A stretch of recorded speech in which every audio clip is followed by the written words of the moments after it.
Hello ladies and gents, welcome back. In this video I'm gonna give you my semi-final previews of the Australian Open 2023, and I'm gonna talk a little bit about Novak Djokovic's phenomenal performance against Andrei Rublev. He defeated him in 3 straight sets, 6-1, 6-2, 6-4, and won his 26th straight victory at Australian Open since the loss in 2018 when he lost in the fourth round against Chang. He has reached his 10 semi-final totally in Australian Open. He has won 9 of them before, and he has 9 victories, and this is his 44 semi-final entrance, I think, in his career, which puts him just behind Roger Federer. So Novak Djokovic, these guys is never he never stops improving. I'm sorry, that was the right word I was looking for. Novak Djokovic is so rock solid. He's so well balanced, he's so dominant, his movement is so fluid, he's so clutch, his acceleration on his power shots are amazing when he just push the next gear and the ball disappears like a rocket. He controls the baseline, and his serve is phenomenal as always. Like I mentioned, when you have a serve like Novak Djokovic's serve, you can really get 3 points, and that was contrary to Andrei Rublev, who really tried today. But we saw that in all aspects of the game, Novak was better on everything, and he was just 1 or 2 numbers too short for Novak to fit in that costume that Novak wear. And it's common for most of the guys on tour. It's times like this when you miss plays like Roger in full fit form, or Wawrinka, and Dominic Thiem, that has this firepower that can really challenge Novak Djokovic. Because I wanted to see Novak get tested today. I wanted to get value for my money that I put up here, and my time, of course. But Novak just showed how easy this game is for him. Because if you want to beat Novak, you have to play the perfect match. You have to play the perfect match, but Novak Djokovic doesn't have to do that. And we saw that today. Andrei Rublev was not too quick on his feet. He was standing. When he moved sideways, he wasn't that quick on his feet because Novak pressured him a lot in this match. And he did a lot of easy unforced errors, Andrei Rublev. And he didn't protect his serve. That was very necessary. He couldn't hold his serve like he has done before in the tournament. He got broken 5 times, and 5 times is enough. A player like Novak, Rafael, Roger, they only need to break their opponent once in each set, and they can just serve out the set. To be honest, Rublev tried. He really tried. It's not like he did a disaster performance. I expected a lot from him, and that is one thing I have said before. Rublev's strategic game is not one of the best on tour. Because, look, if your offensive game plan doesn't work like it did for Rublev, you have to come up with something else. Because Novak was pushing him back on the court all the time. It was like he had to escape and try to play defensive tennis all the time. And you can beat the guy Novak if you don't have that offensive game, if you don't mix up and get and have some solutions. You can't beat a guy like Novak. That won't work. And that's exactly what happened today.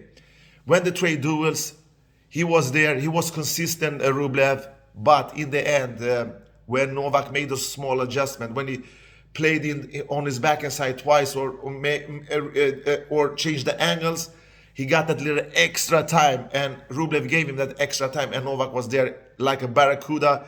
He just put the trigger there. So Novak Djokovic, he's looking so superb.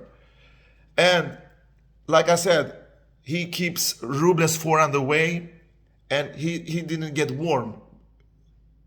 And because he missed a lot of forehands, Rublev, in this match. Many unforced errors out of his racket came from his forehand. And that was because he was pushed into the backhand corner. Novak played smart. He put the pressure there. He stepped into the baseline, who took control. And Novak, we know, he knows the court like his own pocket. Of course, all of the professional players does that. Even me, I know the court, but Novak knows how to use every inch of the court to his advantage, and that's what he did. So this was the ultimate test. The ultimate test is to defeat Novak, of course, and it's not only defeating him, it's defeating him when you have the pressure, when you have those match points in your racket, and you know that I have match points against Novak Djokovic. That's the biggest mental test you can have. And he had a handful of chances, Rublev. He had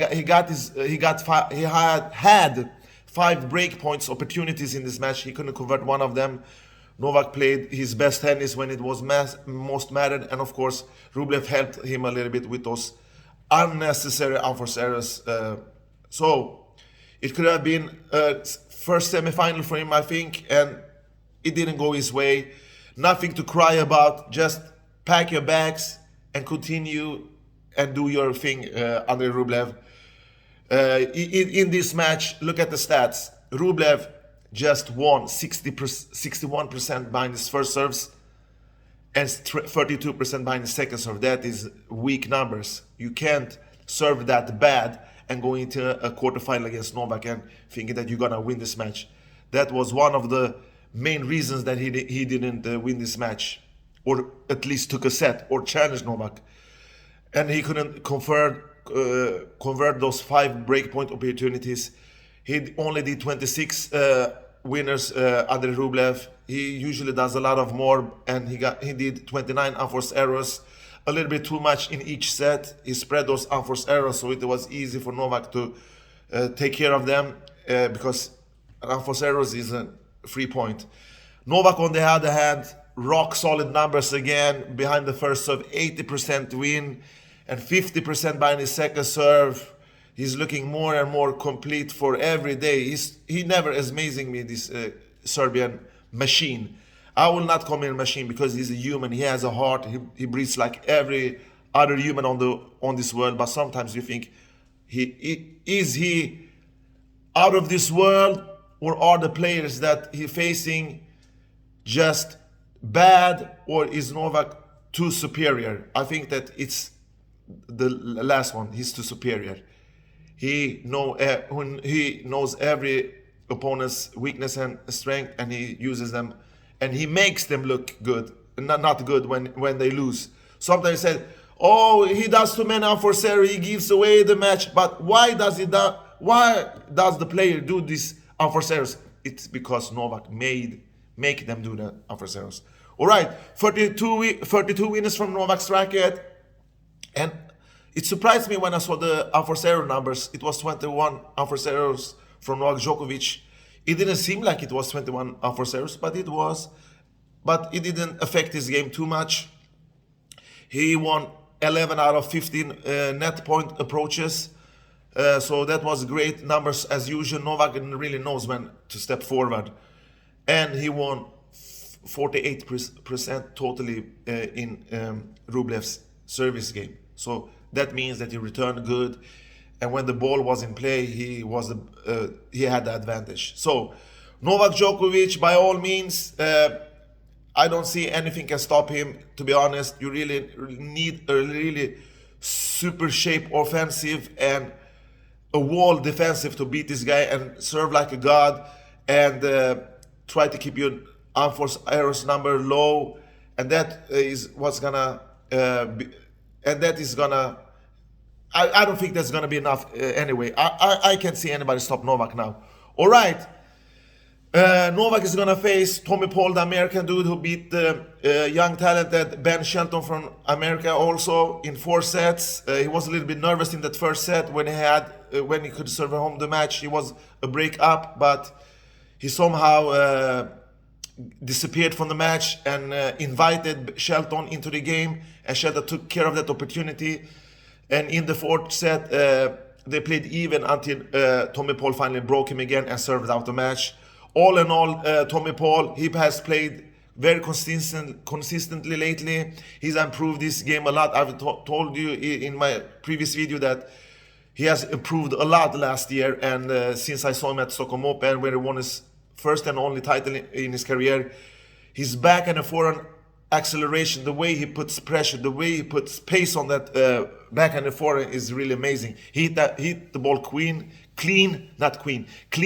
So Novak, I don't think he will drop a set. I think Novak will go through in 3 straight sets, to be honest. I will be very surprised if Tommy Paul can grab a set from Novak Djokovic, but it's sports, everything can happen. You have to play the match on the field and not on the paper. So my prediction is a 3 straight set victory for Novak Djokovic. All right.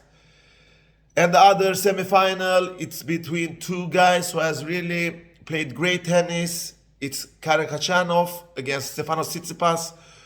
To start first with Karen Khachanov, he has played some tremendously good tennis in this tournament.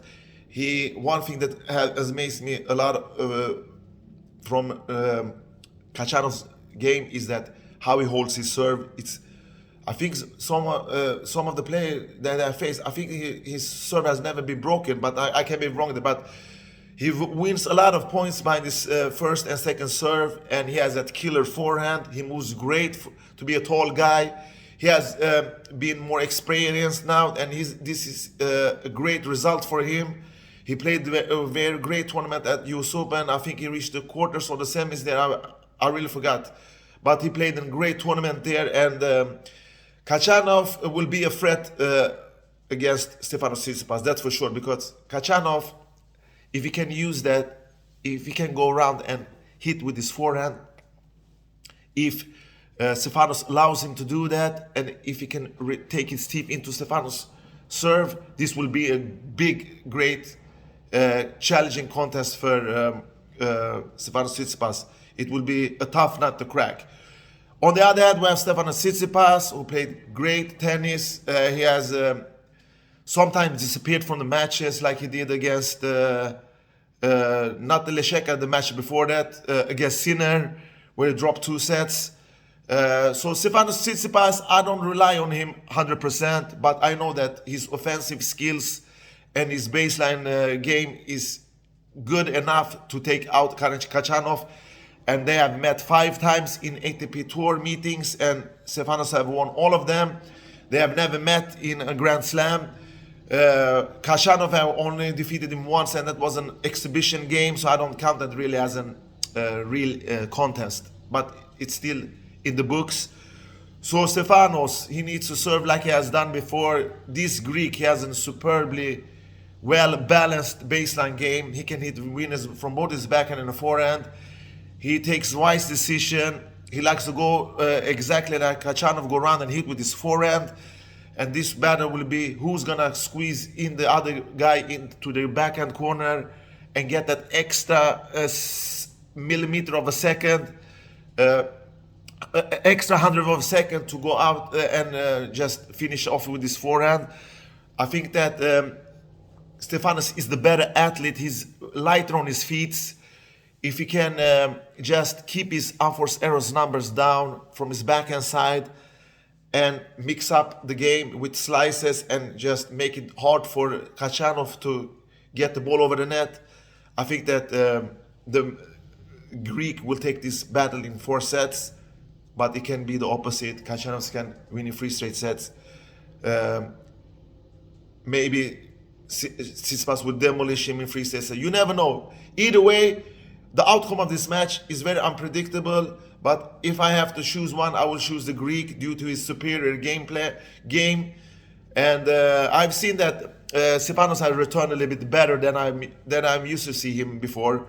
And maybe that's because he hasn't met any superbly great service yet. We know that Khachanov has a great serve, so this will be a test for him definitely. He has to keep calm on court and just make the Russian guy run. Too many long rallies. I think that maybe that will be an advantage to Karen Khachanov. But either way, 5-0 in head-to-head, that says a little bit thing about this matchup. But now it's a semifinal. It's a lot in stake, and the Greek has reached 4 semifinals. This is his 4th semifinal here, so he really enjoys and likes to play on these hard courts. It really suits his game, this offensive game that he has, exactly like Novak Djokovic, where I think, and I will say it now, if he wins this Australian Open, I will hold him as the best hard court player of all time, even better than Roger Federer. But Roger Federer has retired and Novak is still playing, so he can extend that, in my opinion. And the competition so far in this tournament, if you look at Novak's opponents, he hasn't been tested yet. He hasn't been tested. Even he dropped the set against this French dude. So Novak has really been put up to test. So if he will be put up in the test, it would be in the final. Novak Djokovic will face Stefanos Tsitsipas in the final. That's my prediction.